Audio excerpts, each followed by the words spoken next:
Good morning to all of you. देखिए, कल का टॉपिक चला था डियर, डे 14 तक हमने पढ़ लिया था, है ना। डे 14 हम लोग पढ़ लिए थे। डे 14 के बाद आज का चैप्टर चलेगा डे 15, और डे 15 में हम लोग देखिए क्या पढ़ने वाले हैं। हम लोग जानते हैं बाबू, हम लोग ना प्रोनाउन के 4 पार्ट्स के बारे में पढ़ चुके थे, है ना। आज 5वां टॉपिक चलेगा, उसका नाम रहेगा इंडिफिनिट प्रोनाउन किसे कहते हैं। क्या रहेगा? इंडिफिनिट प्रोनाउन किसे कहते हैं। जिस प्रोनाउन से किसी निश्चित व्यक्ति या वस्तु का बोध नहीं होता है उसे इंडिफिनिट प्रोनाउन कहा जाता है। मतलब जिस शब्द से ना, या जिस प्रोनाउन शब्द से किसी निश्चित व्यक्ति या वस्तु का बोध नहीं होता है, कोई निश्चित बोध नहीं कराएगा, उसी को बोला जाएगा इंडिफिनिट प्रोनाउन। इंडिफिनिट प्रोनाउन जैसे सम मिस कुछ। अच्छा, निश्चित मतलब समझते हैं जिसमें फिक्स नहीं होता है। जैसे आपने 4 रोटी खाया, ये फिक्स हो गया कि आपने 4 रोटी खाया, लेकिन अगर आपको कोई सवाल पूछ देगा कि आप कितने रोटी खाए हैं, तो आपको जवाब देने में थोड़ा सा दिक्कत होगा, है ना। अब देखिए बाबू, तो सम का मतलब होता है कुछ, एनी मतलब कोई, वन मिस एक, है ना। तो देखिए एनी वन कोई एक, है ना। एनी वन मतलब क्या होता है? कोई एक, दे दोनों एक साथ मिला हुआ है, anyone. Nobody, something, anybody, anything, somebody, someone, everybody, nothing, none, ETC. ये सब जितने के जितने वर्ड्स हैं, ये सब के सब कहलाएंगे इंडिफिनिट। क्या कहलाएंगे? Indefinite pronoun. अब हम इसके बारे में समझाते हैं। हेलो, ध्यान से देखिएगा क्या बोलता है इंडिफिनिट प्रोनाउन में। कहा जाता है इंडिफिनिट प्रोनाउन में कि जैसे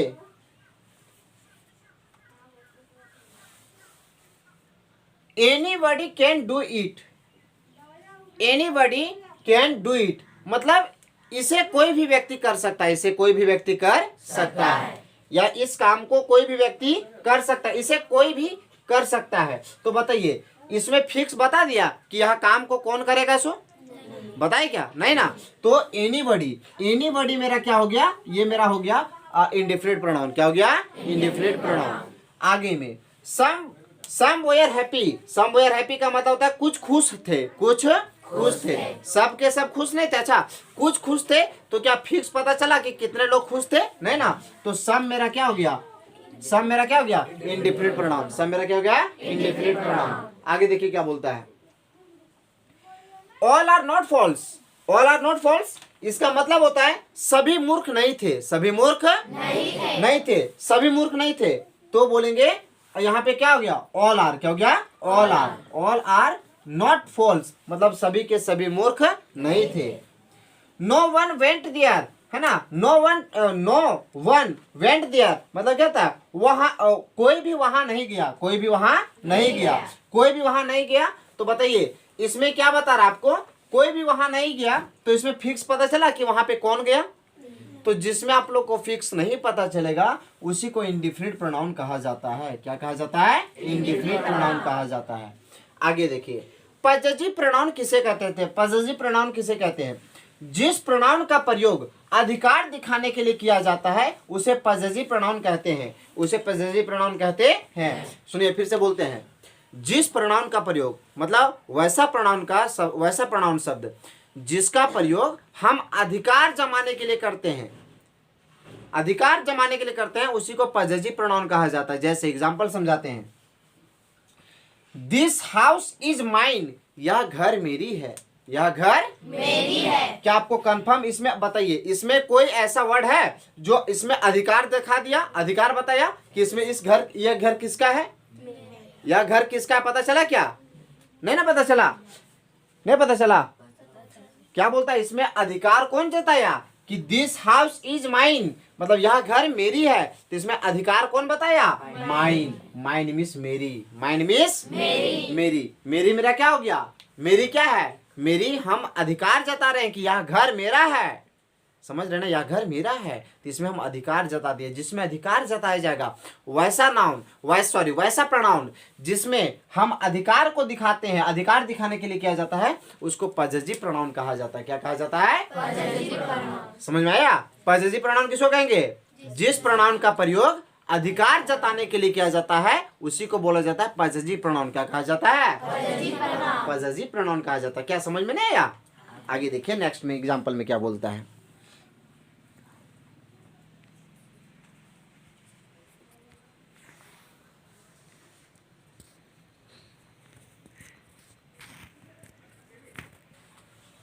सुनिए क्या बोलता है। सेकेंड पॉइंट क्या कहता है? Second example, the school is our, विद्यालय हमारी है। विद्यालय हमारी है। बताइए, विद्यालय हमारी है, इसमें हम कुछ अधिकार जताएं कि यह विद्यालय किसका है, सो तो हम इसमें अधिकार जता दिए ना, तो ये मेरा अधिकार जो हो गया ना, इसी को बोला जाएगा क्या? इसी को पजेसिव प्रोनाउन कहा जाएगा। क्या कहा जाएगा? Possessive pronoun. आगे बाबू, हाँ बताओ।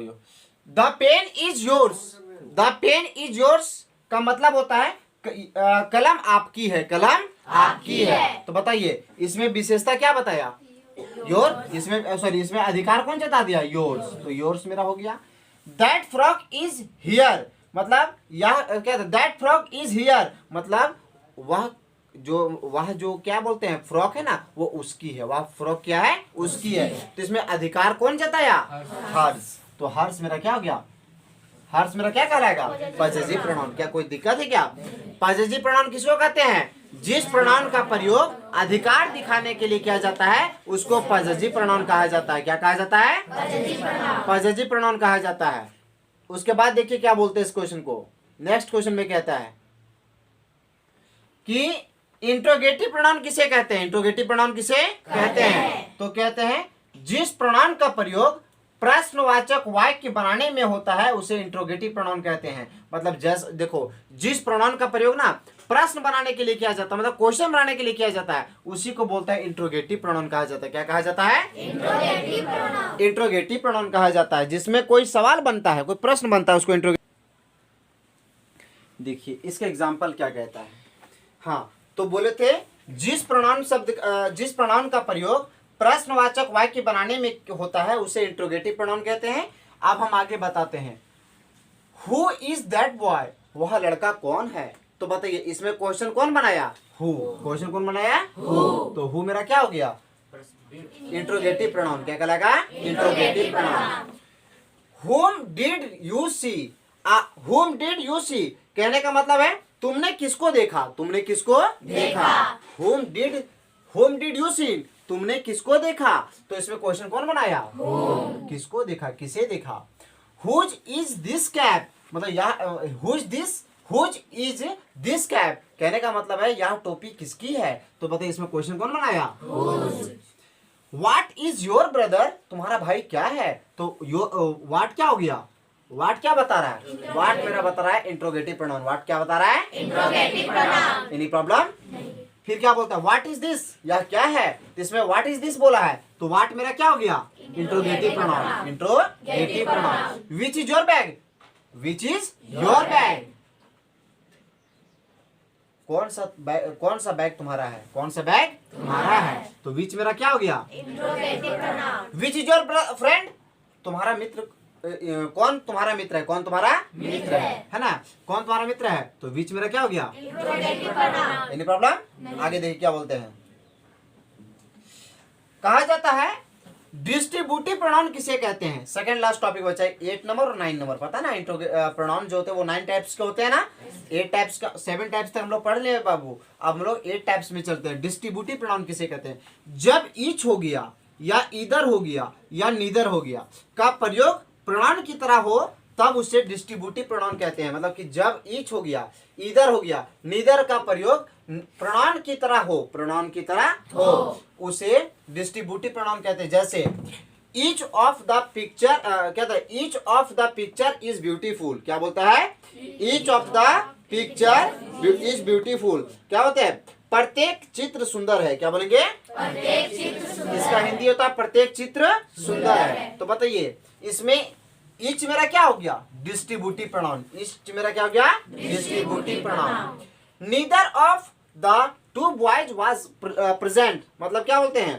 कहने का मतलब है दोनों में से कोई, दोनों में से कोई, दोनों में से कोई लड़का उपस्थित नहीं था। दोनों में से कोई भी लड़का उपस्थित नहीं था। तो इसमें नीदर क्या हो गया? नीदर मेरा क्या हो गया? Distributive pronoun. Distributive pronoun. Either of the two pens will do, कहने का मतलब है कि दोनों में किसी कलम से काम चलेगा। दोनों में से किसी भी कलम से काम चलेगा। तो इधर मतलब क्या? इधर मेरा क्या हो गया?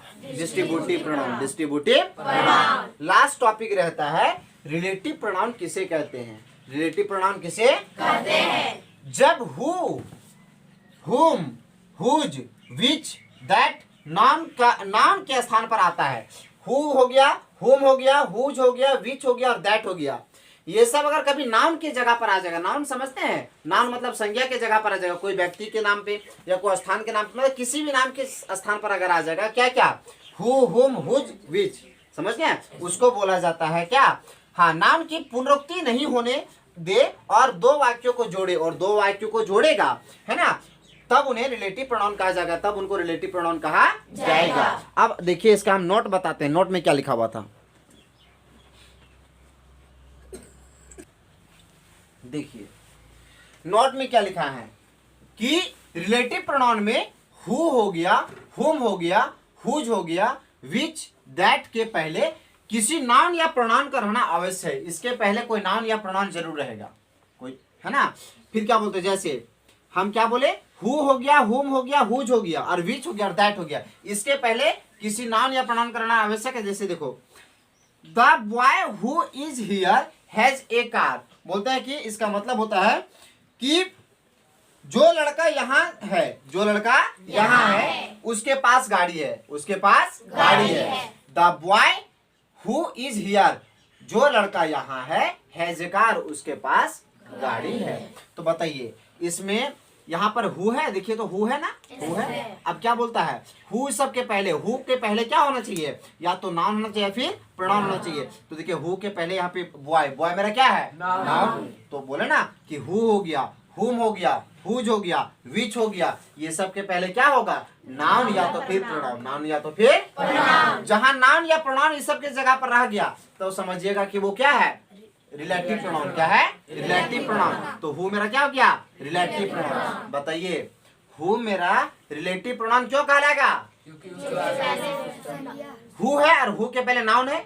और एक बात, दो वाक्यों को जो जोड़ने का काम कर रहा है डियर, दो वाक्यों को जोड़ने का काम कर रहा है ना। कौन कौन जोड़ने का काम कर रहा है? क्या बोलता है? The boy who is here, जो लड़का यहाँ है, हैज ए कार, उसके पास कार है, उसके पास कार है। तो देखिए यहाँ पे क्या बोलता है? जो लड़का यहाँ है उसके पास कार है। तो इसमें दो वाक्यों को जोड़ने का काम कौन किया?